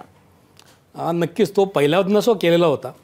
पण हे व्हेंचर चालू करताना एक असा विचार होता की ज्या बाहेरच्या सिटींमध्ये आपण पेरिशेबल प्रॉडक्ट घेऊन जाऊ शकत नाही, पण आपली तिथे ओळख म्हणून किंवा ओळख निर्माण करण्यासाठी एक आपल्याला तिथे आपलं हक्काचं दुकान मात्र निश्चित पाहिजे. मग असं करण्यासाठी काय करता येईल, मग हा विचार आमच्या डेअरीच्या जेव्हा 75 वर्ष तेव्हापासून चालू झाला होता आणि ॲक्च्युअली हा अंमलात आणायला जवळ त्यानंतर 3 वर्ष लागली. जेव्हा विचार आला तेव्हा असं लक्षात आलं की हे फिजिबल नाही आहे, कारण असे बरेच प्रॉडक्ट जे दुकान चालवायला किंवा दुकानाची फिजिबिलिटी यायला लागतात ते आपल्याकडे तेवढी नाही आहे. म्हणजे कोणी आपल्या भरोश्यावर दुकान चालू केलं तर त्याला तेवढी प्रॉफिटेबिलिटी फिजिबिलिटी आली पाहिजे. मग त्या अनुषंगाने मी बॅकवर्ड इंटिग्रेशन करून मग आपली जी पारंपरिक मिठाई आहे ती आधुनिक पद्धतीने पॅकिंग करून ती जास्त काळ टिकू लागली. मग आम्ही ते एक्सप्रेस उघडायचं ठरवलं, मग ती यायला लागली. आणि एक्सक्लुडिव्हसाठी आम्ही बरेचसे प्रॉडक्ट असतात जे आम्ही जनरल ट्रेड किंवा मॉडर्न ट्रेडला न देता ते आम्ही एक्सक्लुझिव्ह आमच्या चितळे एक्सप्रेस आउटलेटमध्ये सुद्धा असतात, तिथेच असतात म्हणजे. आणि अजून दरवर्षी आम्ही नवीन त्यात ॲड करत असतो. आता चितळे एक्सप्रेसला किती प्रोडक्ट्स असतात? जवळपास एक 120 ते 140च्या मध्ये असतात. सीझन प्रमाणे ते व्हेरी होतात. म्हणजे पण चितळ्यांचे प्रोडक्ट्स किती आहेत? 200हून अधिक प्रोडक्ट्स आहेत चितळेबंधूंचे. आणि एक्सप्रेसमध्ये 125 असतात साधारण. करेक्ट.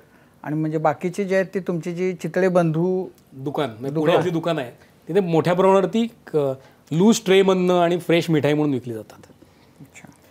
75 वर्षांचा हा प्रवास साहजिकच त्याच्यामध्ये वेगवेगळ्या फेज असतील. आज तुम्ही अनेक किस्से सांगितले, इंटरेस्टिंग होते. पण चितळे कुटुंबियासाठी सगळ्यात कठीण काळ म्हणजे खरं तर कठीण काळ असा कुठला होता, त्यावर कसा मार्ग काढला? आणि दुसरा असा प्रश्न आहे की तुमचे प्रोडक्ट म्हणजे आंबट तिखट गोड याचं परफेक्ट कॉम्बिनेशन आणि तुमची जोडीसुद्धा परफेक्ट कॉम्बिनेशन आहे व्यवसायासाठी. तर तुमच्यापैकी आंबट गोड स्वभावाचं आणि तिखट स्वभावाचं कोण हे जाणून घ्यायला आवडेल. शेवटचं उत्तर पहिलं देतो की त्या बाबतीत गोड स्वभाव केदारचा आहे आणि सगळ्यांशी तो जुळवून घेतो आणि सगळ्यांची चांगले संबंध ठेवून असतो की जिकडे ती जी व्यवसायाची मी कल्चरचा भाग म्हणतो तर तिकडे ते चितळे कल्चर जपायचं काम आय थिंक तो खूप जास्त चांगल्या पद्धतीने ते करत असतो. आणि आय थिंक ते तिखट प्रश्न आणि सिस्टीमसारखं बसवणं हे माझं काम असतं. त्याच्यामुळे आय थिंक आमची ती पार्टनरशिप त्याच्यात छान होते. माझ्या मते अडचणी तर काय असं कमतरता नाही आहे, काही ना काहीतरी कायम येतच असतात. की पूर्वीच्या काळात प्री लिबरलायझेशन तर एक मशीन परदेशातनं इम्पोर्ट करायचं म्हटलं तरी 4-4 वर्ष जात होती. तर त्याच्यामुळे तुम्ही इमॅजिन करा की आज लावलेले पैसेचं रेव्हेन्यूज 5 वर्षांनी जर का येणार असेल तर आज कोण बँकरसुद्धा ते फायनान्स करणार नाही. तर त्याच्यामुळे त्या काळापासून माझ्या मते वेगवेगळे लोकलाइज प्रॉब्लेम्स त्याचबरोबरनी नॅचरल एपिडेमिक प्रॉब्लेम्स जे आहेत की जिथे फ्लडलाईन्स बदलत आहेत, पूर येतो आहे, सप्लाय चेन बिघडते आहे. कधी कधी आता आमची सप्लाय चेन किंवा सोर्सिंग जे आहे ते इतर राज्यांमधनं होतं की जिकडे आज कर्नाटकात पूर आला आहे म्हणून आमचं रॉ मटेरियल येत नाही. तिथपासून काही युद्धांसारख्या गोष्टी असतात की जिकडे आत्ता युक्रेन आणि रशियाचं जे युद्ध चाललं आहे तर त्याच्यामुळे सनफ्लॉवर ऑइलचं प्रोडक्शन कमी झालं असल्यामुळे आपलं ग्राउंडनट ऑइल तिकडे जातं आहे म्हणून आम्हाला आमचा प्रोडक्ट सोर्स करायला ग्राउंडनट ऑइल अवघड जातं आहे. तिथपासून करंट मॅक्रो इकॉनॉमिक चॅलेंजेस की जिकडे डॉलरचे स्टॅबिलिटीवरती प्रश्न आहेत किंवा मिडल ईस्टमध्ये शिपिंग टाईम वाढला आहे त्याच्यामुळे आम्हाला एक 25 ते 30 दिवस आमचा प्रोडक्ट पोचवायलाच जास्त जातो की जिकडे एक्सपायरी असते. माझ्या मते चॅलेंजेसची काही कमी नाही पण हे चॅलेंजेस ओव्हरकम करायला कुठेतरी 3-4 पिढ्यांनी कष्ट केलेले आहेत आणि सिस्टीम्स लावलेले आहेत. त्याच्यामुळे माझ्या मते ते आम्ही ओव्हरकम करायला कुठेतरी प्रयत्न करत असतो. प्रत्येकाला सोल्युशन आमच्या हातात असतं असंही नाही पण I think that is part of doing business असं मी म्हणेन. पण मग कोरोनाचा काळ तो तुमच्यासाठी सगळ्यात मोठा चॅलेंजिंग काळ असेल ना? सो करोनाच्या काळात 2 पद्धतीची रेव्होल्युशन्स आमच्याकडे झाली आणि त्यात एक असं होतं की पॅकेजिंगवरती जो काही आम्ही खर्च केला होता तर तो व्यवसाय आम्हाला कुठेतरी वाढणं अपेक्षित होतं पण त्याचा एक स्पीड कुठेतरी आम्ही मनात धरला होता तो आमच्या अपेक्षेपेक्षा आम्ही स्लो धरला होता. कोविडच्या काळात झालं असं की कस्टमरचं ॲडॉप्शन ऑफ पॅकेज प्रोडक्ट्स वाढलं आणि कस्टमरला एक सवय लागली की आता मी विदाऊट इंटरॅक्शन सुद्धा सेल करू शकतो. तर त्यामुळे कुठेतरी आम्हाला ॲक्च्युली काही वेगवेगळ्या सेक्टर्समध्ये ग्रोथ पण दिसली. मेजर चॅलेंज कुठे झाला की एक म्हणजे आमची सगळी जी काय मॅन्युफॅक्चरिंग आउटलेट्स आहेत ती ग्रामीण भागात आहेत आणि ग्रामीण भागांमध्ये एसेन्शियल सर्व्हिसेसमुळे आम्ही आमचे मॅन्युफॅक्चरिंग तर चालू ठेवू शकत होतो पण ते ठेवताना तिथल्या लोकांना करोना होऊन न देणं ह्याची भीती पहिलं 1 वर्ष खूप होती आणि त्यामुळे त्याच्याकरता जे काही आम्हाला चॅलेंजेस होते ते कुठेतरी ओव्हरकम करायला खूप काम लोकल लेवलला ग्रामीण भागात करायला लागलं. तिथल्या गावांबरोबर, गावांच्या सरपंचांबरोबर, तिथल्या आमच्या वर्कर्सच्या फॅमिलीजबरोबर की जिथे आम्ही ही गॅरंटी द्यायला लागली आम्हाला की आमच्यामुळे पण ह्यांना कोविड नाही होणार आणि तुमच्याकडे घरी कोविड नाही येणार. की जिथे फॉर्च्युनेटली आमच्याकडे एकही कॅज्युअल्टी 2 वर्षात एकही दिवस फॅक्टरी बंद न ठेवून झाली नाही. पण कुठेतरी असंही वाईट झालं की ज्याच्यात आमचं डीलर नेटवर्क होतं, डिस्ट्रीब्युशन नेटवर्क होतं की जिकडे काही ना काहीतरी पद्धतीने कुठेतरी आम्ही खूप चांगले आमचे काही बिझनेस असोसिएट्स आहेत ते गमावले आणि त्या दृष्टीने तो लॉस ओव्हरकम करणं हे फायनान्शियली कदाचित शक्य पण असेल पण अजूनही ते जे रिलेशन मार्केटमध्ये बिल्ड केलेलं असतं तर ते अवघड जातं. तर त्यामुळे माझ्यामध्ये it was a dual edged sword. काही ट्रेंड्स वेगळेच आले की जे आम्हाला कधी अपेक्षित नव्हते पण त्याचबरोबरीने जी एक ओव्हरऑल इकोसिस्टीममधली अनस्टॅबिलिटी होती ती ओव्हरकम करायला जवळपास 3 वर्ष लागली कारण तेव्हा ती कुठेतरी सायकल सुधारली असं मी म्हणेन. अच्छा, याला जोडून एक प्रश्न विचारते की तुम्ही खाद्यपदार्थांच्या व्यवसायामध्ये आहात आणि खाद्यपदार्थ म्हटलं की घरातल्या गृहिणीचा त्यातला वाटा तुम्ही निग्लेक्ट नाही करू शकत कारण का तिच्या हातची चव ही महत्त्वाची असते. तुमच्या घरातल्या गृहिणी किंवा ज्या कोणी तुमच्या पत्नी आहेत त्यांचा या सगळ्यामध्ये सहभाग, त्यांची सजेशन्स, ते सगळं कसं असतं? सजेशन नक्की घेतो आम्ही, पॉझिटिव्ह असतील निगेटिव्ह असतील सजेशन म्हणून घेतो, पण सगळीच अंमलात आणतो असं नाही. पण तुम्हाला आता कशासाठी सजेशन घ्यायचे? सगळं तर तुमचं पण स्टँडर्ड ऐकावं लागतंच ना बायकांचं, सजेशन तर घ्यावेच लागतात. अच्छा, याला जोडून इंद्रनील तुला एक प्रश्न विचारेन की मशिनरीजचं जे काही जास्त करून इंट्रोडक्शन आहे चितळे बंधूंच्या ब्रँडला ते तुझ्याकडून झालं, पण जसं मगाशी म्हटलं की हातची चव आणि मशीनची चव याच्यामध्ये नाही म्हटलं तरी फरक पडू शकतो, तर ते कसं मेंटेन केलं गेलं? म्हणजे मी काय म्हणतो आणि हे मी ॲक्सेप्ट करतो सगळीकडे की we are next best to home. म्हणजे आम्ही नाही म्हणू शकत की आम्ही घरची चव रेप्लिकेट करू शकतो आणि ती करायचा आम्ही प्रयत्नही करत नाही, पण ते करताना माझ्या दृष्टीने आत्ता जे मेजर बदल झाला आहे की जो गेल्या 20 वर्षात अजून प्रोनाऊन्स्ड आहे तो म्हणजे विमेन्स शेअर इन इकॉनॉमी. कारण की आज महिलांचं एज्युकेशन वाढले, त्या पण आता फुल टाईम एंगेज असतात कामामध्ये आणि त्याचबरोबरीने त्यांची कमिटमेंट ही बियॉन्ड हाऊस पण खूप जास्त वाढलेली आहे की जिकडे अनफॉर्च्युनेटली त्यांना इच्छा असली तरी कधी कधी वेळ नसतो. तर त्याच्यामुळे त्यांचं आयुष्य सोपं करायच्या दृष्टीने आम्ही त्यांना नेक्स्ट बेस्ट टू होम म्हणून ऑल्टरनेटिव्ह देऊ शकतो का, याच कुठेतरी पॉईंटला आम्ही थांबावं असं मला कायम वाटतं. की आम्ही जर का म्हटलं की तुमच्या घरच्यापेक्षा चांगले आम्ही तुम्हाला लाडू करून देणार आहोत तर ते माझ्या मते शक्य नाही आहे. कारण की तीच कारण आपल्या सगळ्या फूडची मजा आहे. कारण फूडमध्ये कसं आहे की म्हणजे मराठीत म्हणतात तसं माणूस पहिला घास जो असतो तो बघून खातो आणि ते बघताना आणि ते फ्लेवर्सचं जे काय एक इमोशनल कनेक्शन तुमच्या घरचं होतं तर ते कधीच होऊ शकत नाही. तर त्यामुळे नेक्स्ट बेस्ट टू दॅट कसं राहावं is where we are content with. आम्ही त्याच्या पुढचं पाऊल टाकायला जायचे कष्टही करत नाही आणि आमची तशी इच्छाही नाही असं मी म्हणेन. हे झालं आमच्या घरचं आणि तुमच्या घरचं, पण ज्यावेळी पहिल्यांदा बाकरवडीचा मसाला घरी बनला असेल तो घरच्या कोणत्या तरी गृहिणीनेच बनवला असेल किंवा त्यात इन्व्हॉल्वमेंट त्यांची असेल, मग तेव्हा बनवलेला मसाला, ती त्यांच्या हातची चव आणि आता मशीनवर बनवला जाणारा मसाला, ते मशीनचं त्यामध्ये आलेलं तंत्रज्ञान, यात फरक पडला का किंवा तो फरक पडू नये म्हणून काय प्रयत्न केले? नाही, बरेचसे बाकरवडीतले जो इन्ग्रेडियंट्स आहेत हे नॅचरल इन्ग्रेडियंट्स आहेत. म्हणजे धने जिरे साखर मीठ, त्यामुळे त्याच्यात आपल्याला फार बदल करायला लागला नाही आणि ते ॲज अ फॉर्म्युला म्हणून आम्ही एक मेंटेन करू शकलो. त्यात असं कुठला लोक बरेच वेळ विचारतात तुमची काहीतरी हिडन रेसिपी असेल, चितळे स्वतःच्या घरी वेगळी बाकरवडी बनवतात, तर असं आम्हाला खूप विनोदाने विचारतात. तर असा काही सिक्रेट इन्ग्रेडियंट किंवा नाही आहे, जे आपले नॅचरल इन्ग्रेडियंट्स तेच वापरतो आणि ते आम्ही एक लिहून ठेवलेले आहेत किंवा ते डॉक्युमेंटेड आहेत. त्यामुळे बरेच लोक म्हणतात तुमचं आचार्य आमच्याकडे आल्यावर तशीच होईल का? म्हटलं तुम्ही चांगल्या मनाने केली तर नक्की होईल. पण असे पदार्थ असतील ना की जे तुम्ही तुमच्यासाठी म्हणजे जसे ते पाकातल्या पुऱ्या वगैरे, पण जे दुकानात मिळणारे पदार्थ काही की जे तुम्ही तुमच्यासाठी वेगळे बनवत असाल?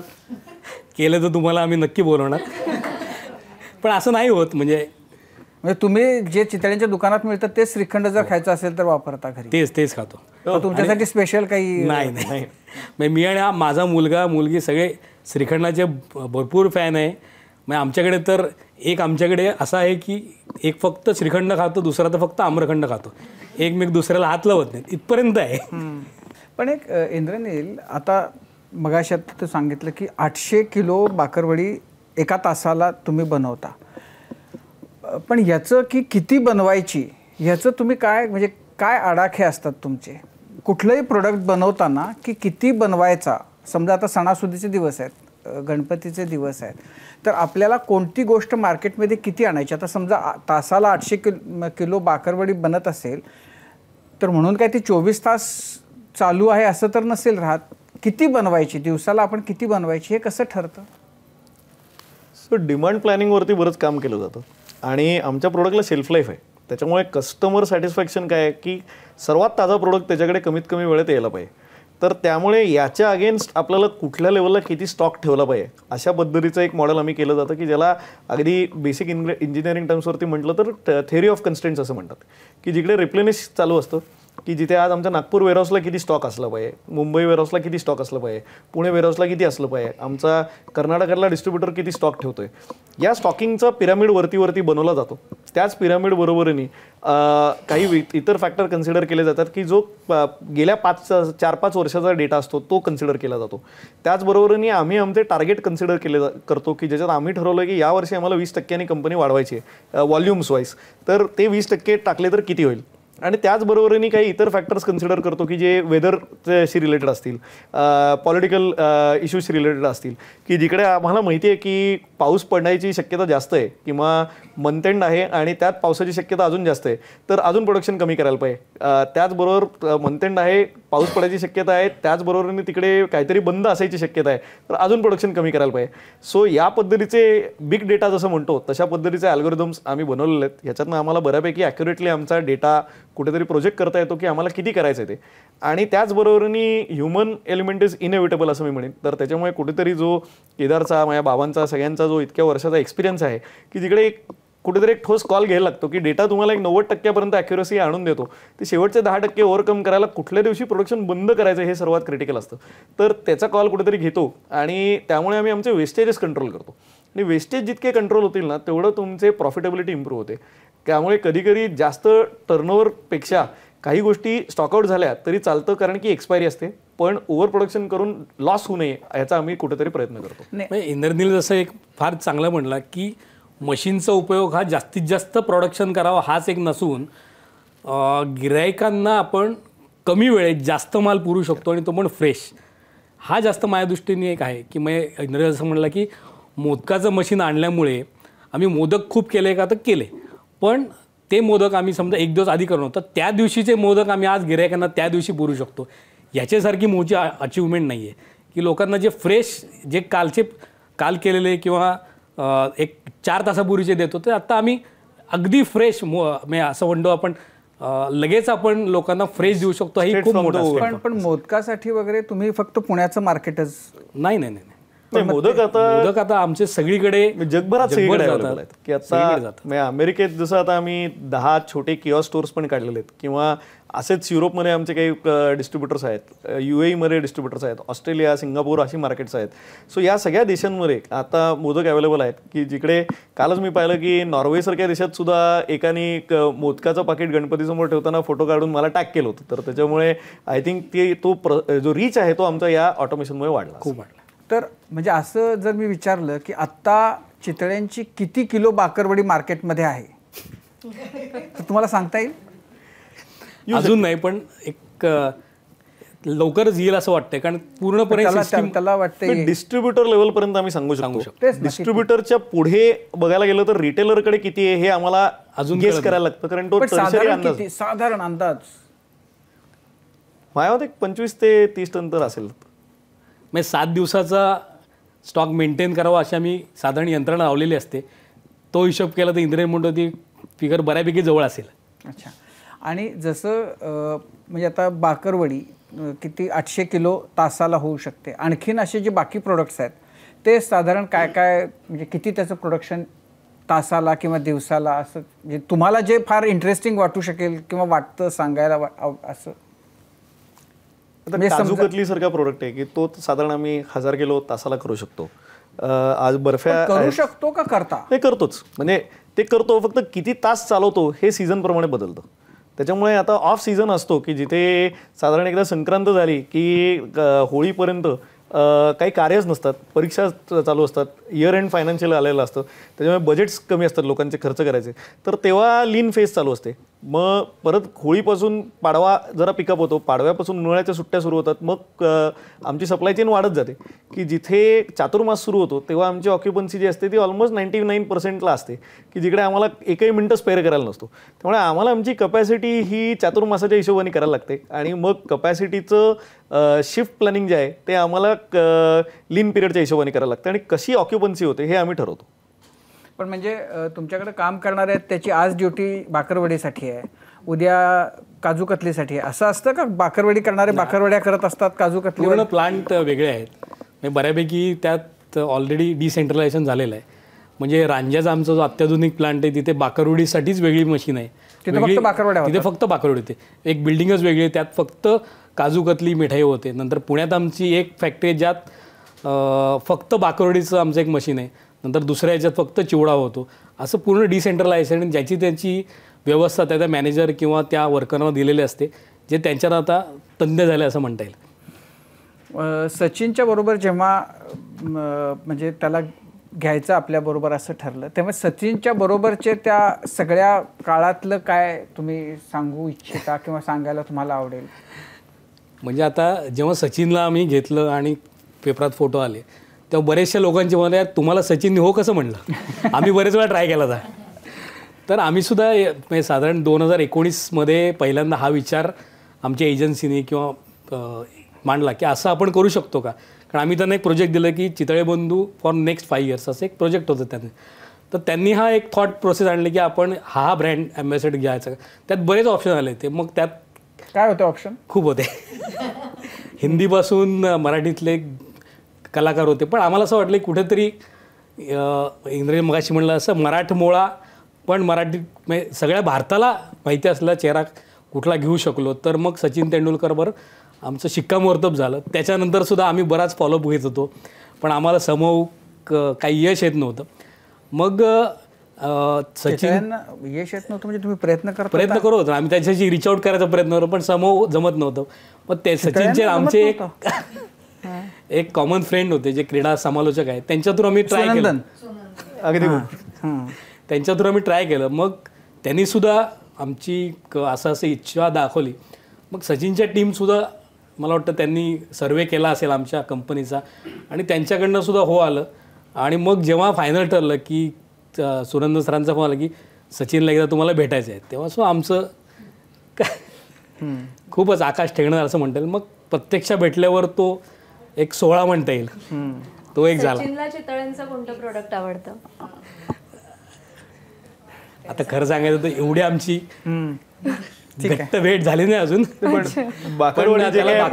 मनापासून खातो. आणि त्यांनी सांगितलं की त्याची बहीण पुण्यात असते तर तिच्याकडनं ती त्याला बरेच वेळा प्रोडक्ट पाठवते असं त्यांनी सांगितलं. त्यामुळे आम्हाला पण ऐकून छान वाटलं. पण बाकी म्हणजे शूटिंगच्या दरम्यान किंवा नंतर तुमचं इंटरॅक्शन आहे? हो, चालू असतं. आणि म्हणजे त्यांचा स्वतःचाही फीडबॅक येत असतो 1-on-1 मेसेजमधनं. आणि नुसतं फीडबॅक नाही तर मी पाहिलं आहे की त्यांची इन्व्हॉल्वमेंट त्यांच्या ब्रँड्सबरोबर खूप डीप आहे. की जिकडे स्टोरीमध्ये पण त्यांना काही ना काहीतरी इनपुट्स असतात, काही क्रिएटिव्ह गोष्टी ते स्वतः वेगळ्या पद्धतीने सुचवतात. सो माझ्या मते ते थरो प्रोफेशनलिझम त्यांचं मी पाहिलं आहे की जिकडे ते ब्रँडला काय नवीन वेगळं करून देऊ शकतात या बाबतीत त्यांचा कायमसारखा विचार चालू असतो. आणि तसं एक कम्युनिकेशन लूप त्यांच्याबरोबर आता कुठेतरी जस्ट एस्टॅब्लिश होत आहे हळूहळू. सो कळतं एक एक. तुम्हाला चहा आणि बिस्किट मोडून काढून चहा आणि बाकरवडी असं एस्टॅब्लिश करायचं आहे का? असं म्हणता येईल. कारण चहाला बाकरवडीला एक चांगला सबस्टिट्यूट म्हणून चहा आहे आणि वाईस वर्सा. त्यामुळे हे कॉम्बिनेशन खरंच आणि लोकांनी स्वतःला इतके प्रतिसाद दिलेत तर मला वाटतं वर्क होते असं वाटतंय. बरं, आता पुढच्या शेवटचा प्रश्न की पुढच्या मी 10 वर्षासाठी म्हणत नाही, पुढच्या 25 वर्षांनी तुम्ही म्हणजे चितळे हा उद्योग ह्याला तुम्ही कुठं बघताय? मार्केट काय पद्धतीने इव्हॉल्व होत जाईल असं तुम्हाला वाटतंय? काय असेल त्याची दिशा आणि काय तुम्ही कुठं बघताय त्या सगळ्यामध्ये?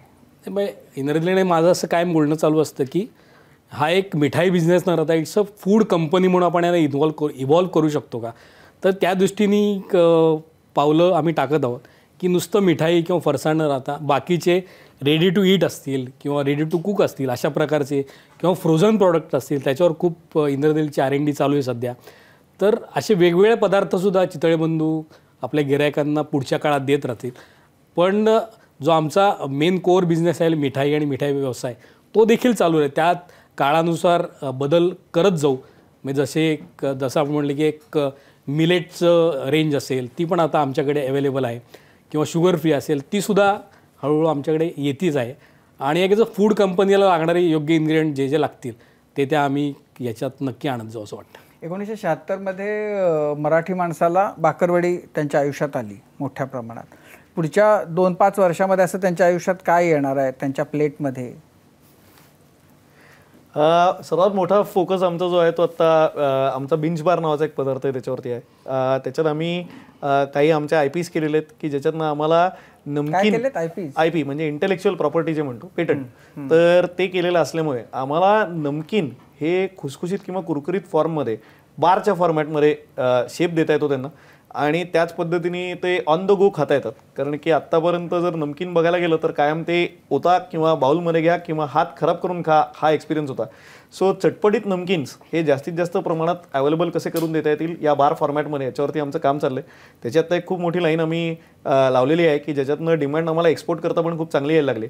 तर त्यामुळे आमचा हेतू हाच आहे की जिथे फूड कंपनी म्हणून आपण भारतातले वेगवेगळ्या पॉकेट्समधले जे काय प्रोडक्ट्स आहेत तर ते प्रोडक्ट्स ग्लोबली कसे ॲक्सेप्टेबल करून देऊ शकतो आणि ते करताना ग्लोबल फूड सेफ्टी स्टँडर्ड्सना इंडियन पॅलेटची ओळख करून द्यावी ह्याच्यावरती आमचा फोकस राहील. तुमचं काही IPO मध्ये वगैरे असं काही आहे? सचिनला घेतल्यावर पहिला लोकांचा तोच प्रश्न होता. पण आत्ता तरी काय तो विचार नाही, पण भविष्यात माहीत नाही आमची मुलं काय करतात किंवा आम्ही, पण सध्या तरी IPOचा विचार नाही. ज्या पद्धतीने सध्या तुमचं पहिलं टार्गेट जे आहे ते महाराष्ट्राच्या सीमा, म्हणजे आता तुम्ही आहात कुठं कुठं, पण मुख्यत्वे महाराष्ट्राच्या सीमा ओलांडून बाकीचे प्रदेश पादाक्रांत करणं हा बरोबर. सो आमचं इमिजिएट टार्गेट आता पुढचं तेच आहे की आम्हाला 1 मिलियन स्टोर्समध्ये आमचा प्रोडक्ट विकता यायला पाहिजे भारतात. आता साधारण काही 1 लाखाच्या आसपास आहे. तर त्याच्यामुळे ते कसं वाढवायचं ह्याच्यावरती आमचा मेन फोकस आहे. पुढचे 3 वर्ष त्या दृष्टीनेच फक्त जास्तीत जास्त कष्ट करायचा हा आमचा फोकस आहे. आणि ते करताना इतर देशांमध्ये आमच्या प्रोडक्टची अवेलेबिलिटी त्यांच्या इकोसिस्टममध्ये करून द्यावी हा एक दुसरा फोकस आहे. पण तुम्हाला त्यांच्यासाठी लागणारे प्रोडक्ट्स म्हणजे जे तिथं मुख्यत्वे त्यांच्या आहारामध्ये आहेत असे प्रोडक्ट्स आणून त्यांच्यासाठी बनवावेत असा काही तुमचा विचार? तसा आहे विचार, पण सध्या त्याच्यात दूर R&D चालू आहे. फक्त आता काय होतं की आपले जे प्रॉडक्ट असतात ते त्यांच्या नॉर्मप्रमाणे थोडे बदल करून आम्हाला पाठवावं लागतात. म्हणजे त्या देशाच्या नियमाचे जे काय फॉर्म्युले असतील तर उदाहरणार्थ म्हणजे युरोपियन देश आहेत त्यांच्यामध्ये खवा किती मिठाईत असावा हे त्यांनी नॉर्म ठरवलेले आहेत. तर आपण जरी आपल्या नॉर्मनुसार मिठाई बनवत असलो आंबावर, तरी त्यांना जर एक्सपोर्ट करायचं असेल आपल्याला तर त्यांच्या नॉर्मप्रमाणेच तो बदल करून त्यांना पाठवलं. असे बरेच बदल करावे लागतात. त्यासाठी R&Dची खूप मोठी मदत होते. पण बाकी हे असे दुधाचे पदार्थ मुख्यत्वे दुधाच्या पदार्थाला बाकी पदार्थांना नॉर्म्स नाही आहेत. त्यामुळे म्हणजे ते इव्हॉल्व होत आहेत. आणि मी असं म्हणेन की ज्या पद्धतीने इंडियन पॉप्युलेशन जगभर पसरलेलं आहे, इंडियन कल्चरबद्दलची एक ओळख करून घेण्याकरता आता तिथल्या लोकल पॉप्युलेशनची तयारी खूप जास्त आहे. सो अशा इंडियन रेस्टॉरंट्समध्ये पण आम्ही आमचे पदार्थ विकायचा प्रयत्न करतोय की ज्याच्यातनं तिकडे आमची अवेलेबिलिटी चांगली होईल. सो वेगवेगळे प्रयत्न त्याच्याकरता चालू आहेत. या सगळ्या गप्पांमधून एक गोष्ट जाणवली की प्रयोगशीलता, आधुनिकता, नाविन्यता आणि यासोबतच ग्राहकांना उत्तमोत्तम पदार्थ पोहोचवण्यासाठी आवश्यक असलेली नीतिमत्ता या 4 बिंदूंवरती तुमच्या व्यवसायाची चौकट आधारलेली आहे. आणि त्याला महिरप आहे, त्याला झालर आहे, ती परंपरेची आणि संस्कारांची. ही चौकट अशीच अबाधित राहू दे आणि चितळे एक्सप्रेसचा हा संपूर्ण प्रवास असाच वेगात, सुसाट आणि प्रगतीपथावर राहू दे यात शुभेच्छा. आणि कट्ट्यावर आलात त्याबद्दल अगदी मनापासून थँक्यू. आणि यासोबतच क्विक हिल आणि बढेकर ग्रुप प्रस्तुत माझा कट्टा, पॉवर्ड बाय चितळे तूप, bank of Maharashtra, चंदूकाका Saraf jewels, छोकरा साबण, बर्वा स्किन थेरपी आणि सोनाई पशु आहार या विशेष कार्यक्रमात आत्ता वेळ झाली आहे इथेच थांबण्याची. प्रत्येक बातमीच्या अपडेटसाठी पाहत रहा ABP माझा.